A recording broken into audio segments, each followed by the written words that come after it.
Hello, good afternoon, good whatever time it is where you are. My name's Zach. I'm taking you through some of my songs in the sessions from the Wild Eyes EP.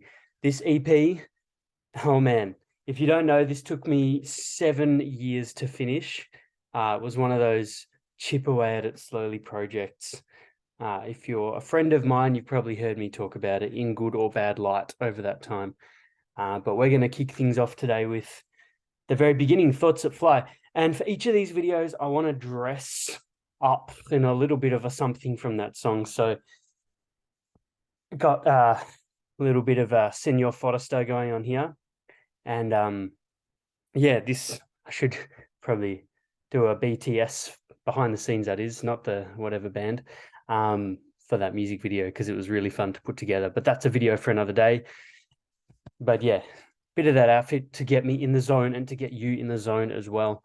What we're going to do is I'm going to tell you some of the stories about the song, about how it came together, both like the lyrics and the idea of the song and the recording of it, because there's some really cool stories behind both of those things, and I don't want them to be forgotten. So it's probably as much as it is for me as it is for you guys. But yeah, track 1, track 2 technically on the CD, Thoughts That Fly. The intro, it's like a cityscape. One day I was driving to Ballarat with my wife Beck, and I was like, pull over. And we went to Flinders Street and parked just on Flinders Street, not even in a car park. And I just walked around for like 10 minutes with my phone, recording trams and excavators and pedestrian crossings and stuff like that. And stitched them all together, concentrated them into this 20 or so seconds of super city noises to make it sound even more hectic. And I like the effect. I like the rumble. That wasn't intentional, but if you play this on a massive subwoofer, you get this at the start of the beginning of the thing, which is really fun. But anyway, we're here for the song. So the song Thoughts That Fly, it's all about pretty much exactly what it is in the music video, about wanting to run away and living in the forest and being some sort of little pixie man, planting your feet deep in the soil rather than in the city where you don't belong. And that idea actually came to me in first year uni. So 2011, we're talking here. I had just failed an engineering assignment. I was studying first year civil engineering, and I was sitting in the little cafe area under the Hargrave Andrew Library at Monash Clayton, eating a kebab. And I was like, man, I would so much rather be just having a carefree life in the forest right now, rather than being around all these uni students who are all stressed out of their brains about their stupid little assignments that they're failing. So yeah, that's where that thought came from. And yeah, I can confidently say that 2023, 12 years later, I'm not in love with the lyrics as much as I thought I would be by this point in time. But hey, what's a little bit of frivolity? I mean, what's our life for if not for a little bit of frivolity from time to time? But anyway, that's the song. I'm particularly disappointed with the second verse these days. It's just silly, but the rest of it's kind of cool. The chorus is great.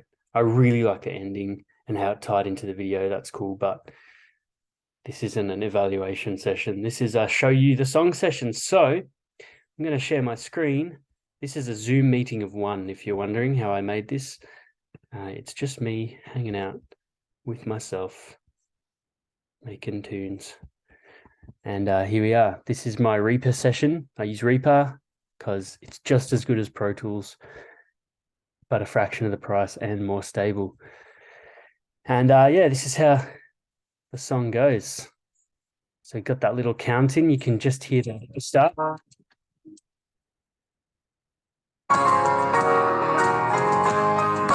And this is the unmixed version we're playing with today. So this is one of the songs I sent off to my good friend Phil, Babel's end drummer, and he mixed it real nice for me. So we're dealing with the rotten unmixed version today, and that's okay. We're getting the full studio experience of imperfection. Now, I originally wrote this song on guitar. I wanted it to be a bit like Rabbit Song by Boy and Bear. Hence, I think that's where the weird time signature 7/4, if you're wondering, came from. But then I played it on the piano one day, and the full, like, hymn-like nature was realized. And so from that moment on, it definitely became a piano song. And what we're going to do here is I'm going to give you all the piano tracks. And if you count them with me, 1, 2, 3, 4, 5, 6, 7, 8, 8 piano tracks, which is way too many. And most of them are like mixed way down, but it makes it sound fat and full. Two things that I like. So let's listen to this piano, shall we? Just by itself. So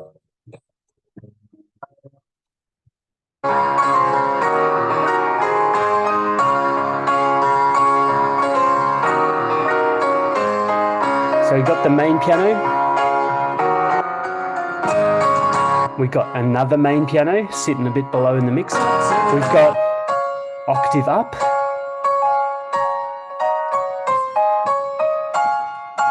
And we've got even another octave above that as well. So let's just get some octaves by themselves.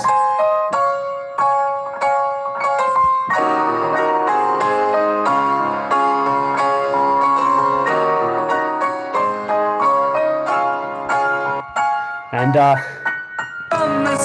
pretty psycho idea, but I actually got inspiration from that from a friend of mine called Matt Vines, who lives in Brisbane.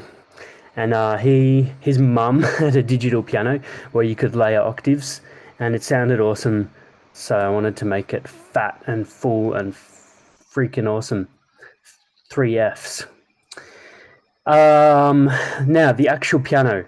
This is really cool. So Phil, the guy who mixed this song, his dad is a classical pianist and the minister of Hamilton Presbyterian Church in southwest Victoria. He has this 19th century German baby grand in the parlor. I don't know what room it's actually called, but it's this really fancy old 19th century house that they live in the middle of town. And in the front room, there's this grand piano. And I was like, hey, David, I'm setting up some mics on your grand piano and I'm going to record it. And he was like, sure. Little did he know I'd be sitting there for probably a full day getting takes. And that's what I did. And it was really fun and no regrets. So big shout out to David. Big thank you for letting me use the grand piano. Let's hear it one more time.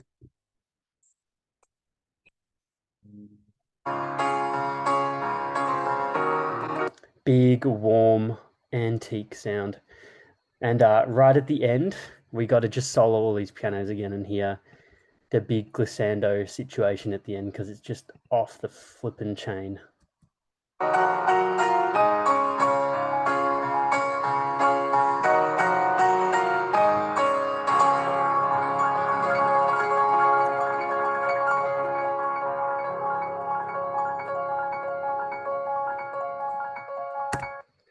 Yeah, wild, hey.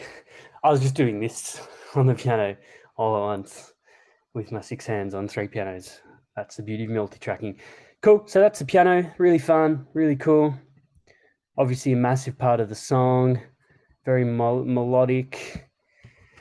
The drums were pretty fun too. No, actually, let's not do drums next. Let's do the pipe organ next. Have you noticed this song has pipe organ in it? It's a hymn. It's got to have pipe organ. This was also at Hamilton Presbyterian, so just over the road from the manse in Hamilton. It was a very Thoughts That Fly weekend that I was down there with Phil, and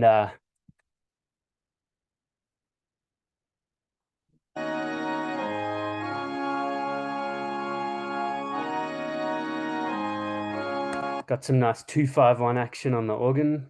It's just chords because if it was melodic as well, it would be way too busy, and it was when I tried it out. So we just stuck with chords, and it kind of acts like a bit of a pad, fills it out, makes it nice and fat, which is of course the goal here. Oh, that was a bit spicy. Oh, yeah. I was like, no one will ever hear that mistake.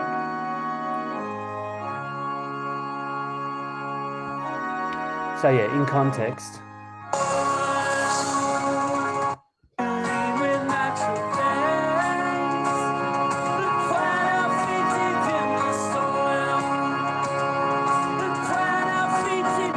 Yeah. Big, huge, yummy organ. Organ's so fun. Organ's so good. Cool. Let's talk drums. So I was in a band called Babel's End. Phil's a drummer. This is the drum kit for the band, actually. It's in my studio music room now.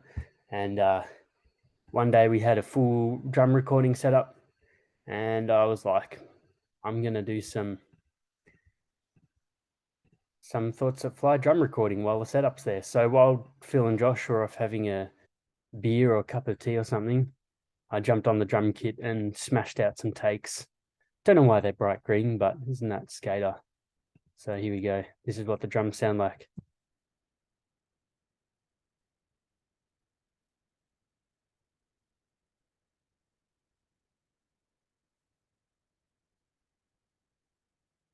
The whole song's on kick toms. That's it. So it's pretty much just like a gorilla pounding out this beat. That's how I felt. It was pretty cool. Absolutely smacking out 7/4 on the toms. And I don't know how much of that ended up being used. I really, really like the overhead. So it was just like all the Babel's End drum recordings. They were in the youth hall at Cranbourne Presbyterian Church. I'm realizing now that most of this song was recorded on church property, so that's cute. Yeah, the drums sound big and fat. It's a brick-walled rectangular room, very big, very open. Cool. So we've done drums, we've done pianos, all of them. There's some guitar just strumming here, just to fill it out a bit.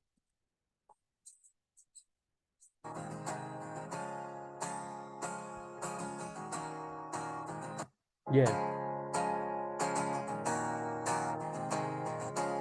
Just a pickup on one side and then the condenser mic on the other side to give it some stereo image. That acts as treble. It's almost like hi-hat sort of vibes. And it's a bit detuned, you might have noticed, if you've got good ears. And the purpose of the detuning is to give it a bit of chorusing with the rest of the song. It's actually quite deliberate. Because usually I'm a fusspot about tuning. Bass is really cool. Man, there's this one section of bass that just rocks my world every time I hear it. Not to toot my own bass trumpet, but I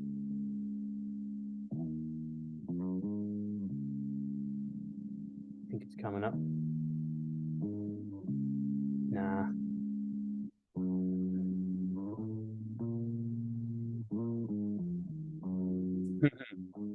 That was the one. That was the one. Pretty simple, really, in context. I mean, pretty simple by itself, but in context, it's just like, yeah, that's some tasty times. James Jameson is in the house. Not really, I'm nowhere near as good as him. But that was my Music Man 5-string, straight into a DI, straight in, a bit of compressor. Yeah, groovy times. The rest of the song's heaps on the B string because it's a 5-string bass. Oh.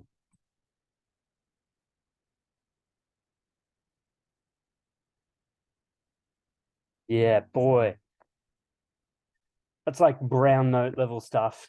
And when I was composing all the instruments, I wanted to get every bit of the spectrum filled. So we got bass, we got kick, we got toms, we got piano, we got more piano, we got some piano and a bit more piano.